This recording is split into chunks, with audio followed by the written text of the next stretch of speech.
आनंद काका गेले अनेक वर्ष मी गाडी अभ्यासक राहिलं याचा, पण आमच्या पिढीला एक कायम उत्सुकता आहे हे ऐकायची की मंडई सगळ्यांना माहिती आहे, महात्मा फुले मंडई सगळ्यांना माहिती, पुरूचं रे मार्केट पण माहिती, पण या मंडईला आहे ना विद्यापीठ का म्हणलेलं आहे बरं?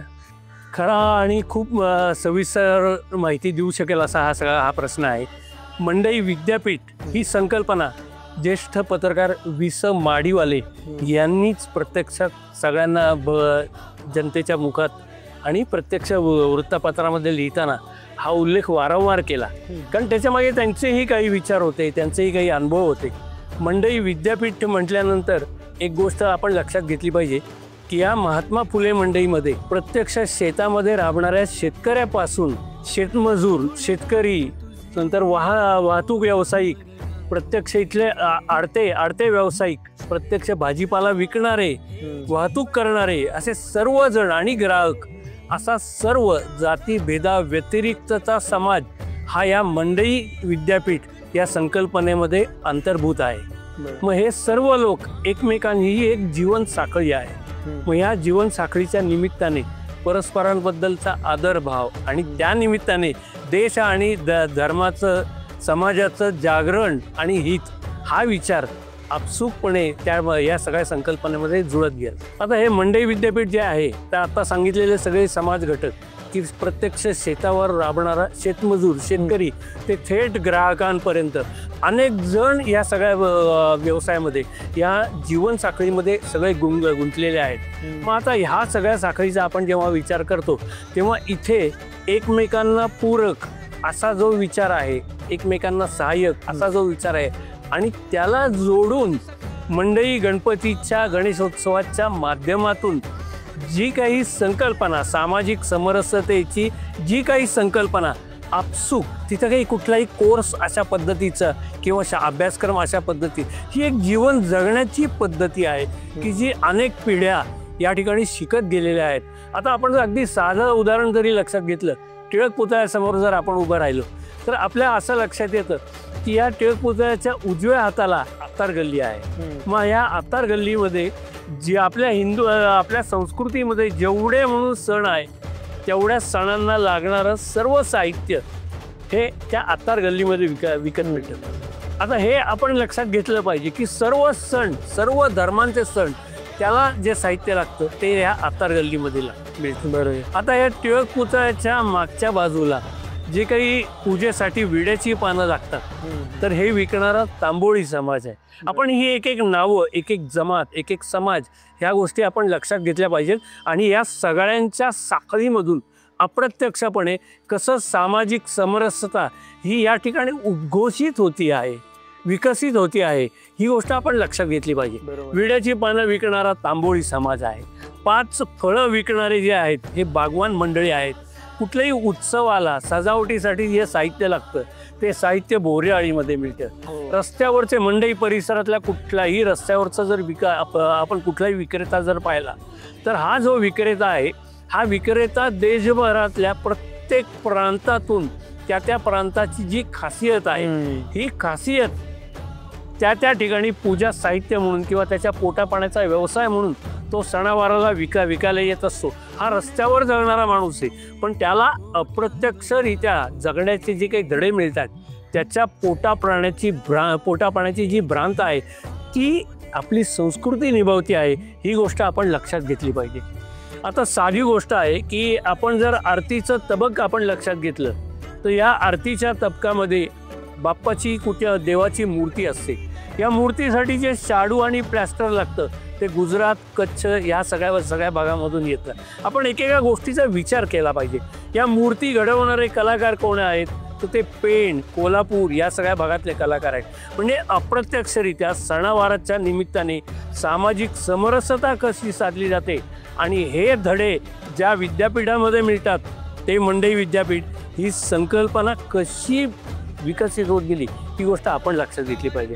साधं आरतीचं तबक, त्याच्यामध्ये लागणारे तांदूळ आणि नारळ जर आपण विचारात घेतले तर हे तांदूळ आणि नारळ हे दक्षिणेकडून येतात. फुलं जी येतात ते शेतावर जो शेतकरी राबतो त्या शेतकऱ्याच्या घामातून ही सगळी फुलं ही शेतामध्ये उगवत असतात. मग ती मंडईमध्ये त्या वेगवेगळ्या साखळीच्या मार्फत ही मंडईमध्ये विक्रीला येत असतात.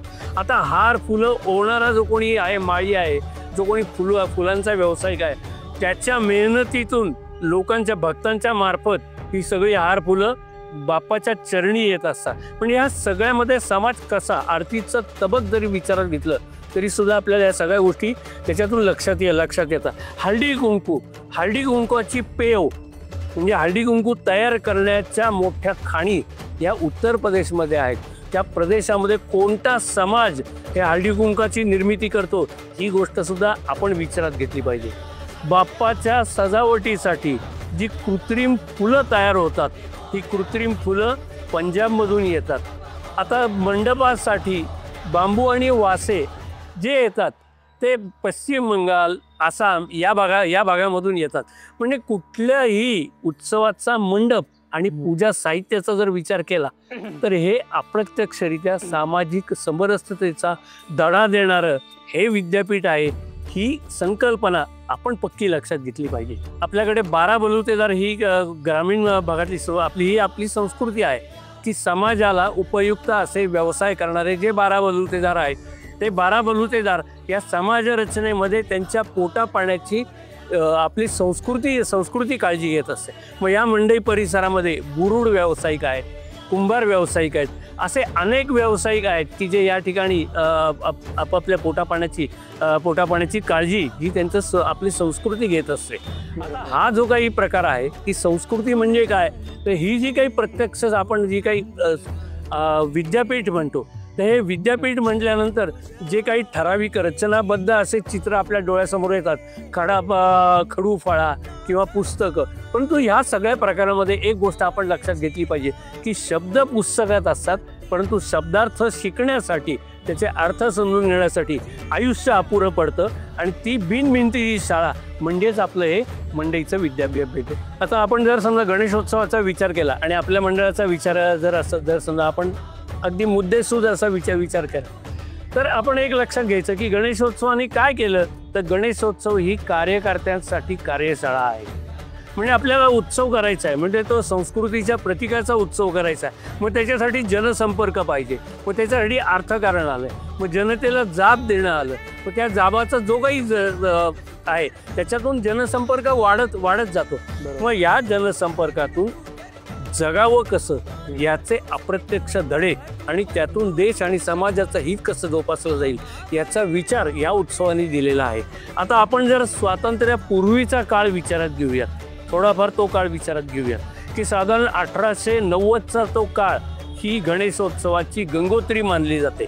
मग ही जी काही गणेशोत्सवाची गंगोत्री मानली जाते त्या काळामध्ये गणेशोत्सव सुरू झाला, त्याची बीज ही त्या काळामध्ये रोवली गेली. मग आता तो काळ कसा आपण विचारात घेतला पाहिजे की त्याच काळात बीज का रोवली गेली, तर त्या काळामध्ये अधिकाधिक जातीय दंगे हे ब्रिटिशांनी तोडाफोडा या नीतीनुसार आपापसात जर इतर देशीयांमध्ये आपापसात जर भांडणं लावली तर हे आपापसात लढवूनच एकमेकांचा नाश करतील अशा विचारांनी त्यांनी जातीय दंगे सुरू केले. परंतु मंडई हे सामाजिक समरसतेचं पहिल्यापासून अंगण आहे. इथं कुठलाही जातीभेद हा शिकवला जात नाही. इथं एक जगण्याची साखळी एकमेकांवर अवलंबून राहण्याची, म्हणून लोकमान्यांनी दूरदृष्टीने जे काही उत्सव सुरुवातीच्या काळामध्ये सुरू केले त्यामध्ये तालमींमध्ये तर उत्सव सुरू झालेलेच होते, परंतु शिक्षण संस्था आणि व्यापाराची केंद्र ज्या ठिकाणी जातीपातींव्यतिरिक्त समाज एकत्र येतोय अशी ठिकाणं गणेशोत्सवासाठी सुरुवातीच्या काळात लोकमान्यांनी त्यांना प्रोत्साहित केलं. मंडई हे विद्यापीठसुद्धा, मंडईचा गणेशोत्सवसुद्धा त्याच्यामध्ये निश्चितच लोकमान्य टिळकांचं प्रोत्साहन हे चांगल्यापैकी, त्यांचे आशीर्वाद हे चांगल्यापैकी कारणीभूत आहेत. आता ह्या सगळ्या प्रकारामध्ये की गणेशोत्सवाचं जर आपण वैशिष्ट्य लक्षात घेतलं तर ही कार्यकर्त्यांसाठी कार्यशाळा ठरली.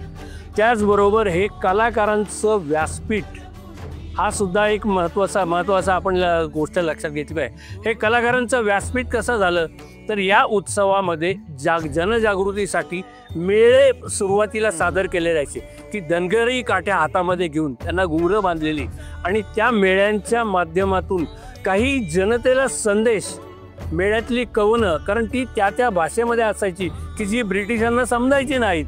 मग इथल्या बोली भाषेमध्ये जी कवनं देशभक्तीपर एकत्र येण्याचा जो संदेश होता तो मेळ्यांच्या माध्यमातून जनतेपर्यंत पोहोचला. मग हे कलाकारांचं व्यासपीठ झालं. तिसरं, सामाजिक समरसता, अप्रत्यक्षरित्या घडणारी सामाजिक समरसता. या उत्सवामध्ये मी मगाशीच जो उल्लेख केला की जे काही घटक समाविष्ट आहेत त्या घटकांच्या चरितार्थाची, पोटापाण्याची व्यवस्था ही या उत्सवाच्या निमित्ताने आपली संस्कृती सांभाळते. मग उत्सवाची चाहूल लागली की त्याच्या आधी 2 महिने आणि उत्सवाच्या नंतर जे सणवार येतात, थेट त्रिपुरी पौर्णिमेपर्यंत जे सणवार येतात, या सगळ्या सणवारामध्ये जनतेच्या पोटापाण्याची, रोजगाराची व्यवस्था हा उत्सव बघतो. त्यामुळे समाजोपयोगी अर्थकारण हे सुद्धा या उत्सवाची एक गोष्ट आपण लक्षात घेतली पाहिजे. आणि जनमानसाला ऊर्जा देणारा उत्सव की कुठल्याही समाजाच्या कुठल्याही क्षेत्रामध्ये, मग एखादी अंधशाळा असेल किंवा एखादा वृद्धाश्रम असेल, या सगळ्या ठिकाणी जेव्हा आपण जातो तेव्हा या 10 दिवसाच्या उत्सवामध्ये जातीपाती व्यतिरिक्त स्वतःचं आजारपण विसरून, स्वतःचं शारीरिक उणेपण विसरून हा उत्सव हा जयघोषात साजरा होतो. मग या उत्सवाची ही सगळी जर आपण वैशिष्ट्य जर लक्षात घेतली तर या उत्सवामध्ये सहभागी होणारा जो कोणी आहे तो प्रत्येकजण, जे मंडई विद्यापीठ आपण म्हणतो की जी प्रत्यक्ष विद्यापीठामध्ये ठराविक चाकोरीबद्ध मर्यादेत जे विषय शिकवले जातात, परंतु जगण्याचे, आयुष्याचे जगण्याचे धडे हे या मंडई मंडळामध्ये सुरुवातीपासूनच जो कार्यकर्ता अनेक पिढ्या या ठिकाणी राहतो आहे आणि हे धडे पुढल्या पिढीपर्यंत सोपवले जातात. आता या परिसरातले, मंडई मंडळाच्या परिसरातले जर सर्व व्यवसाय जर आपण पाहिले तर या प्रत्येक व्यावसायिकाच्या दुकानामध्ये शारदा गणपतीच्या फ्रेम किंवा मूर्ती हे आपल्याला त्या ठिकाणी पाहायला मिळते. मग हे जे दुकान उघडताना जसा माणूस लक्ष्मीची पूजा करतो, त्या ठिकाणी भवानीच्या पारी म्हणून तो शब्द उच्चारून त्या दुकानाच्या पायरीला नमस्कार करतो, दुकानामध्ये आत प्रवेश करतेवेळी नमस्कार करतो आणि त्याचबरोबर समोर महत्त्वाच्या ठिकाणी स्थापन केलेल्या गणपतीच्या मूर्तीला सुद्धा तो नमस्कार करतो.